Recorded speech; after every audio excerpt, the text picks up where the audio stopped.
जामशोरो ज़िले के हेडक्वार्टर शहर कोटड़ी में मंशा जाम के खिलाफ एसटीपी ज़िले जामशोरो पारां स्टेशन रोड का एहतजाजी रैली कढी सख्त नारेबाजी कंदे अलमदीना चौक ते धरणो हुयो वियो। धरणे जी अगवाणी एसटीपी ज़िले सदर यूनुस ओठो, पीपल्स लिबर बेरो अगवान इम्तियाज हिंगोरो, मल्ला इत्ताद अगवान ज़हूर मल्ला, दिलदार मीरानी, अमजद मस्तोई, असद करोड़ समेत ॿिया करे रहिया हुआ। धरणे में कोटड़ी ऐं भरपासे इलाइक़नि जे मुख़्तलिफ़ क़ौम पार्टियुनि जे अगवाननि समेत समाजी तंज़ीमुनि जे अगवाननि, मुख़्तलिफ़ बिरादरनि जे मरकज़ी अगवाननि, कोटड़ी जे नौजवाननि तोड़े बुज़ुर्गनि वॾे अंग में शिरकत कई। इन मौक़े ते अगवाननि ख़िताब कंदे चयो त ज़िलो जामशोरो हींअर मंशा जो किलो बणिजी वियो आहे। गुज़िरियल काफ़ी ॾींहनि खां सोशल मीडिया ते हिन ज़िले जे हवाले सां मुहिम हली रही आहे, पर उन बावजूद पुलिस हींअर ताईं मुख्य ढिलनि खे गिरफ़्तार न करे सघी आहे। पुलिस खुद मंशियात फरोशन सां बिट बणियल आहे।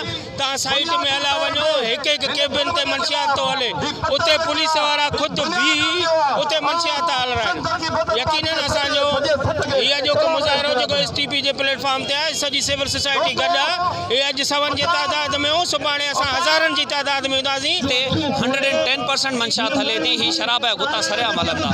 मौज़ मुल्क जेके हूंदा आहिनि दुनिया जा, उहे अॼु खां 50 साल जी पोइ जी सोच रखंदा आहिनि ऐं उनखे जेके तरक़ीब ॾींदो आहे उहो नौजवान ॾींदो आहे। असांजो नौजवान मुस्तक़बिल आहे।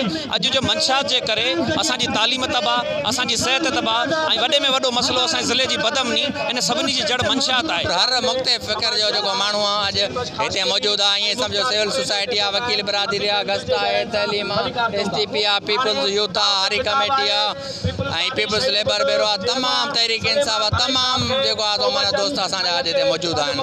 सिर्फ़ु हिकिड़े ई नुक़्ते ते मंशात ज़िले जामशोरे मां बंदि कई वञे। असां चऊं था त ही फ़सुल आहे, ही हारी आहिनि जेके मंशात फरोश आहिनि, इहे हारी आहिनि। ही जेके एवाननि में वेठल आहिनि, चाहे असांजो ज़िले जामशोरे जो बाला ऑफिसर एसएसपी आहे, ही उन्हनि जा ज़मीदार आहिनि, ही फल खाइनि पिया। ही न चाहींदा त मंशात बंदि थिए। असां मुख़्तलिफ़ टेमनि ते इहे एहतजाज कंदा रहिया आहियूं, पर ॾिसो क़ौम में हींअर महसूसु थिए पियो पहिरियां जी भेट में वधीक सुजागी ऐं शऊर पैदा थी चुकियो आहे। अॼु मुख़्तलिफ़ माण्हू बग़ैर कंहिं झंडे ऐं बग़ैर कंहिं पार्टियुनि जे फ़र्क़नि जे इन हिकिड़े नुक़्ते ते गॾु थिया आहिनि त सॼी सिंध मां ऐं मंशात जामशोरे ज़िले मां ख़तमु कराई वञे। मुतालबो कयो त जेसिताईं कोटड़ी खे मंशात खां पाक न कयो वेंदो, तेसिताईं संदन एहतजाज जो सिलसिलो जारी रहंदो। विज़िट कयो अवामी आवाज़ मीडिया ग्रुप जी वेबसाइट awamiawaz.pk